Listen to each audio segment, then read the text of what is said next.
Of commuter rail systems in North America operate buses to their stations when it's not economical to take a train. For example, GO in Toronto operates bus routes that only stop at the train stations when the train is not operating. Has Metrolink ever thought of doing something like that to, instead of someone gets done with a Dodger game, maybe there's not 200 people that want to take a train from Union Station to San Bernardino, but there might be 40 people that want to take a nice bus back to their car at the train station at night. Have you ever thought about something like that? Well, I think that's part of when we get these joint task force together with the bus operators and start looking at those kind of scenarios and how could we provide a better service and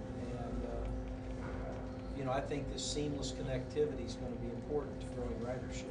And I can tell you, I've got a great response from Art, from Will, on partnering with trying to make this happen.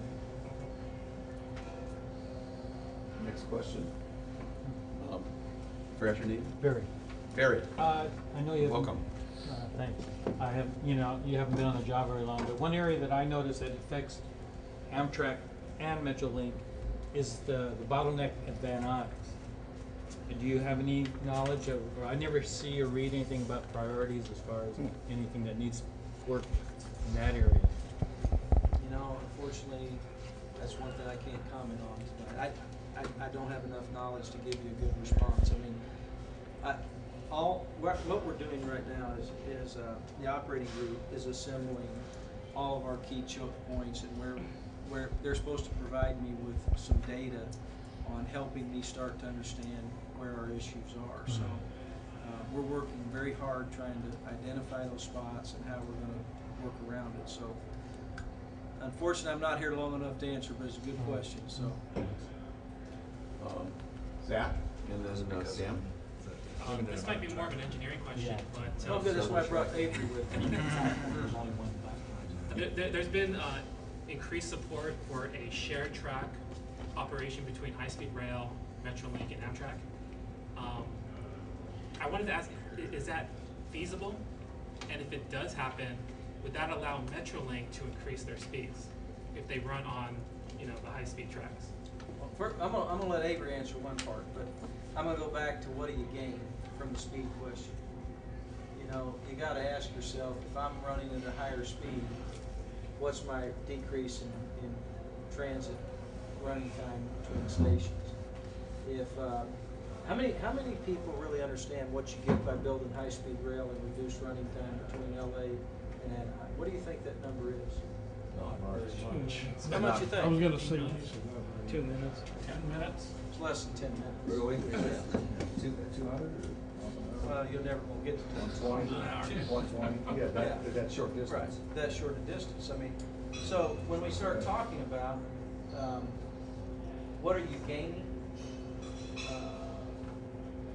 that's why I'm not so hung up on the number as much as I am on reliability and predictability and balancing the cost of what you do with the service you provide. Because when you look at all the stops, if you threw in all the stops, I'd never even make those kind of speeds before I'm speeding up and stopping that, if you're servicing all these stations. So you're never going to see Metrolink run those kinds of speeds because that's not what we do. We serve station to station, and unless you're running through a longer distance, there's not a lot of benefit to me to run above 79 miles an hour. Avery, you want to answer that part? The second part is if you had 3 lines for 3 railroads, you're only got so much capacity. If you have 3 lines that 3 railroads can all run on, you get a geometric increase in capacity. And that's why this concept of independent utility, and actually I call it incremental utility. If you build things, you can use the things you build, is so important to this whole concept of the shared utility between high-speed, Metrolink, and Amtrak. You get much better utility because you've got geometric increases in capacity, and you've got incremental utility as you build things that you go along. Everybody benefits on the way to get to the final goal of the high-speed interconnectivity. And let me get, Avery's really the smart one between the two of us. Avery, I'm fortunate that I've known Avery and worked with Avery now for a while. We both came out of the freight side, Missouri Pacific, Union Pacific. I think Avery's a wholly unique individual. He's got, how many years of railroad service? 32 years of experience, but he also has academic training that is very unique. Avery has a PhD in railroad engineering, economics, and finance. So, yeah, and he's done about everything he could from